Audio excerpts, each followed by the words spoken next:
राधा स्वामी दयाल की दया, राधा स्वामी सहाय, राधा स्वामी।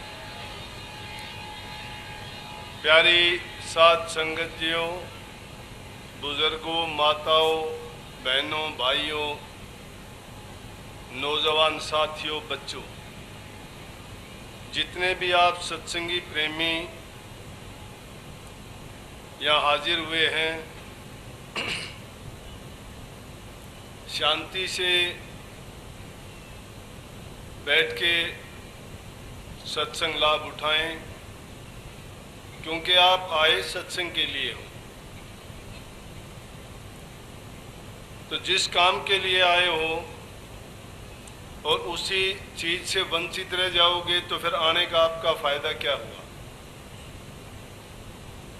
और जब तक आप शांति से नहीं बैठेंगे, एकाग्रचित नहीं होंगे,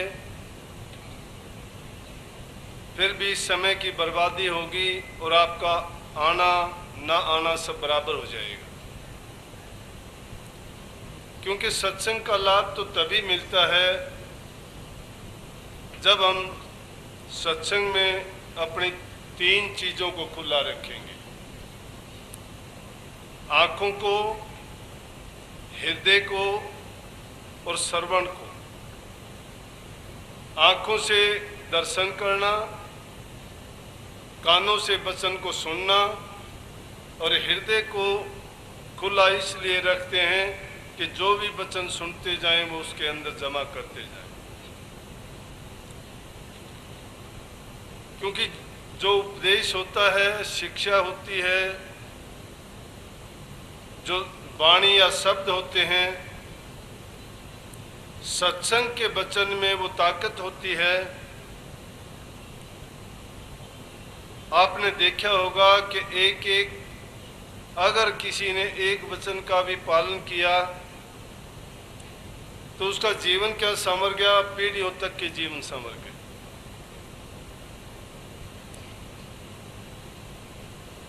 इसलिए हम अपने ध्यान को एकाग्र करके उन वचनों को सुनते जाएं। ये संभव नहीं है कि सुनते वक्त हम उनका पूरा अर्थ निकाल लेंगे या मतलब समझ जाएंगे। जब उनको अच्छी तरह से ध्यान से सुन के अपने हृदय में रख लेंगे और जब फुर्सत का समय आएगा, जब हम किसी काम में व्यस्त नहीं होंगे, उस समय में हमें सत्संग की वाणी एकांत में बैठ के जब याद करेंगे और जो जो उसका चिंतन करते जाएंगे, उसके मतलब की गहराइयों में उतरेंगे, वही मतलब उसका हमारा जीवन को रास्ता दिखाने वाला, दिशा देने वाला और उसको सफल करने वाला बनेगा। ऐसे आके अगर हम बैठ गए कहीं भी, हमने वचन नहीं सुने, सुन भी लिए, अगर गौर नहीं किया, तो उसका जो विशेष महत्व है, जो उसमें गुण है, जो उसका लाभ हमें मिलना चाहिए, उससे वंचित हो जाएंगे। इसीलिए स्वामी जी महाराज ने एक वाणी में स्पष्ट किया इस बात को कि इन बातों का लाभ कब मिलेगा। उस बात को हम रोजाना पढ़ते हैं, लेकिन चिंतन करने का समय नहीं है। इसीलिए महापुरुष पहला जो काम है, सब लोगों को बताते हैं कि अपने जीवन को पवित्र बनाओ। जब तक जीवन में सद्गुणों को धारण नहीं किया है, पवित्रता हम नहीं लाए हैं, दुर्गुणों में फंसे बैठे हैं, तो अच्छी राह पे नहीं चल सकते। क्योंकि काम करने वाला मन है, मन सिर्फ एक टाइम में एक ही जगह लग सकता है। अगर हमने उसको बुराइयों में लगा दिया है तो फिर अच्छाइयों का समय नहीं है, अच्छाइयों के लिए उसके पास फिर जगह नहीं बचती है। लेकिन अगर हम दुर्गुणों में, बुराइयों में, बुरी संगत में अपने मन को लगा दिया तो समझो कि हमारा जीवन बर्बादी की ओर बढ़ना शुरू हो गया। तो सबसे पहली बात है, अच्छे आदमियों का संग करना चाहिए, महापुरुषों की बातों को मानना चाहिए, अच्छे संस्कार हमारे जीवन में जोड़ने चाहिए और जो जो बुराइयां हैं उनको गिन गिन के निकालनी चाहिए, तब जाके हम भक्ति के काबिल बनते हैं। ये ना सोच लेना कि हम जब भी सत्संग में आते हैं कि हमने नाम की दीक्षा ली है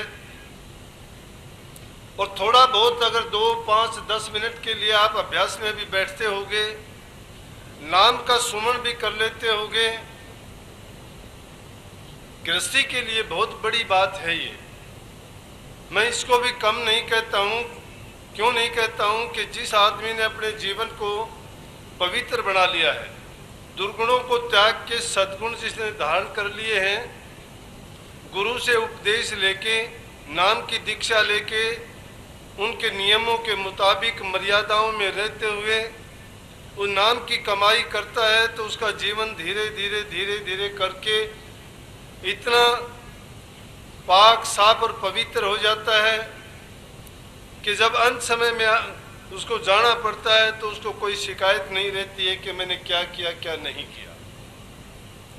कबीर साहब की जो वाणी थी, इस वाणी में भी उन्होंने इसी बात को हमें उपदेश देते हुए समझाया है कि मन नेकी कर ले, 2 दिन का मेहमान। सभी जीव संसार में 2 दिन कहे जाते हैं क्योंकि हमारा जीवन बहुत छोटा है। 2 दिन का मतलब बहुत कम समय से मतलब लिया गया है कि हमें बहुत कम समय मिला है और इसमें नेकी करो। क्यों करो नेकी? कि ये जीव 84 लाख योनि में, एक जन्म से दूसरे जन्म में, एक योनि से दूसरी योनि में कर्म करते करते खोटे मंदे कर्म जो किए और उन कर्मों के भार को ढोते ढोते इसको मुश्किल से इंसान का चोला मिला है। लेकिन इंसान का चोला मिलने के बाद भी अगर इसने अपने जीवन को बुराइयों में ही लगाए रखा, अगर इसने अच्छाई, सच्चाई और पवित्रता के मार्ग पर नहीं चला और 2 घड़ी अगर इसने परमात्मा की भक्ति नहीं की, संसार के दूसरे जीवों में अपना ही जैसी रूह नहीं पहचानी, तो समझो कि इसने अपने जीवन को व्यर्थ खो दिया। तो जो थोड़ा समय मिला है, उस थोड़े समय में जितना अच्छा हो सके वो अच्छाई करो।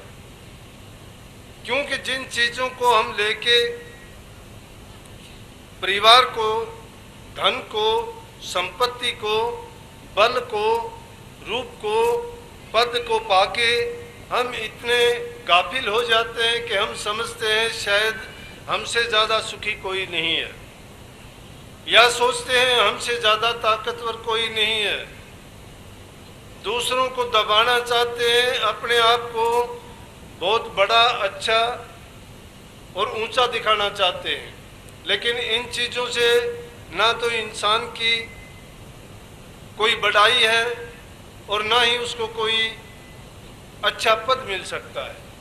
अच्छा पद इस दुनियादारी का मिलना कोई बड़ापन नहीं है।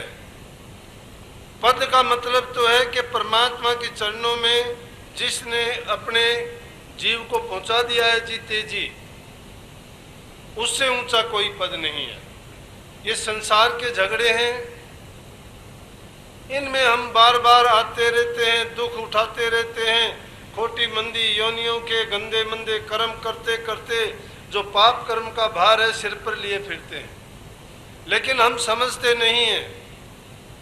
परंतु जो समझवार है, जिन्होंने देखा है, वो महापुरुष हमें बताते हैं कि हमारा जीवन बहुत बहुमूल्य है। इंसान के चोले के तुल्य दूसरा कोई जीवन नहीं है। और उसमें भी हम क्या करते हैं कि आज जिस युग में हम जीते हैं, इसमें पाप कर्म बढ़ता जा रहा है धर्म का। तो जितना भी हम कहें हास हो रहा है धर्म की, कहीं भी हमें महानता नजर नहीं आती है। निश्चित रूप से धर्मों का और नहीं, गुरुओं की कमी नहीं, शिक्षा की कमी नहीं, रात दिन प्रचार होते हैं, लोगों को हम भीड़ की भीड़ में जाते हुए देखते हैं, लेकिन मन परिवर्तित नहीं हुआ। लोगों का हृदय परिवर्तन नहीं आया। हृदय परिवर्तन क्यों नहीं आया? कि हम सिर्फ उन 3 चीजों पर गौर नहीं करते हैं जिन पर स्वामी जी महाराज ने जोर दे के कहा। वो कहते हैं कि दरस करे, वचन पुनि सुने, सुन सुन के गुणे, गुण गुण के काढ़ ले सार, काढ़ सार तिस करे आहार, कर आहार पुष्ट होया भाई, जग भय भव सब गई नसाई। कि सबसे पहली बात कही कि दरस करो। दर्शन करने से आदमी का जिस प्रकार से आप किसी चीज में जब आकर्षण आपका बढ़ जाता है तो उस चीज को देखते देखते दूसरी चीजों को भूल जाते हो, ये ख्याल ही नहीं रहता। कई बार मन ऐसा लगता है किसी चीज में आप देखते हो और आपका कोई दूसरा काम होता है, आपको ख्याल ही नहीं रहता कि आपको काम करना था और पता भी नहीं लगता कि समय कब गुजर गया। क्यों होता है ऐसा? कि मन की एकाग्रता उस चीज में हमने लगा दी और अपने होश हवास खो के उसमें ऐसे मस्त हो गए, हमें कोई ख्याल ही नहीं रहा। जिस प्रकार से भौरा अपने जीवन को ऐसे ही खो देता है। वो सूंघने का शौकीन है, फूल खिला हुआ दिखाई देता है, फूल के अंदर जाके बैठ जाता है, खुशबू को सूंघता है, मस्त हो जाता है, परवाह नहीं होती कि मैं कहाँ आया था, क्यों बैठा हूँ और मुझे क्या करना चाहिए। निकल नहीं पाता है, शाम हो जाती है, रात हो जाती है, फूल बंद हो जाता है, भौरे के प्राण चले जाते हैं, क्योंकि सुबह तक दम घुट के उसमें मर जाता है, लेकिन उसको ख्याल नहीं रहता। इसी प्रकार से हम जब अपने ख्यालात को दूसरी चीजों में इतना जोड़ के अपना सब कुछ खो देते हैं, लेकिन महापुरुषों ने तो ये कहा है कि अपने ख्यालात को तुम अगर किसी शक्तिशाली चीज कि जिसमें ये ताकत है कि तुम्हारी रूह को सत्पुरुष से जोड़ देगा, उस डिवाइन लाइट से आपकी रूह को मिला देगा, जो आपके जन्म मरण के बंधन से छुटकारा दिला देगा, उसमें अगर अपने मन को लगा दोगे, जिसको कबीर साहब ने एक जगह कहा, मन के लगाए पिया पावे कोई इस बिद मन को लगावे जी, कि उस अपने मन को लगाने से वो पिया हमें मिल जाता है। कौन पिया? जो पूरी इस खलक का, पूरी सृष्टि का जो पिया है, यहाँ तक कि ब्रह्मा विष्णु महेश सब देवताओं का, जो सब कर्ताओं का कर्ता एक ही करता है, वो जब हमें मिल जाता है, और उसका मिलने का एक है कि जब अपने ध्यान को हम वहां लगा देंगे। अब छोटी छोटी बात के लिए शिकायत तो हम जरूर करते हैं, क्या कहते हैं कि मेरा ध्यान नहीं लगता। अब ध्यान नहीं लगता है या कहते हैं हमारा सुमरण नहीं बनता, ये हमारी अपनी खुद की कमी होती है। लेकिन हम क्या करते हैं, अपनी ही कमी को दूसरे से पूरी कैसी करवा लेंगे। ये कोई भार नहीं है कि दूसरा कोई ले लेगा, कोई काम नहीं है आपका उसको करवा देगा। जो काम सिर्फ आपको ही करना है, जो सिर्फ आपके ही काम आना है और सिर्फ आपके ही मतलब का है, वो दूसरे का नहीं है। ना उसको कोई बटा सकता है, ना उसमें किसी का कोई हिस्सा है, ना उस पर कोई किसी प्रकार का दावा कर सकता है। अब जब किसी उस चीज पर दावा नहीं कर सकते तो आप महापुरुषों के पास जाके कहते हो नहीं, जो कुछ करना है वो आपने करना है, अपनी कमाई कोई किसी को नहीं देता है। ये एक अलग चीज है कि महापुरुष संसार में दुखी जीवों के दुखों को अंत करने के लिए आते हैं, उनको नाम का सहारा देके इस भव सागर से निकालने के लिए आते हैं। लेकिन कौन निकलता है? वो जीव निकलते हैं जिसकी पूरी निष्ठा होती है, जिसकी पूरी श्रद्धा अपने इष्ट में, गुरु में, और तुम्हारा जो पूज्य होता है उसमें अपनी मन की भावनाओं को पूर्ण रूप से जोड़ देते हो।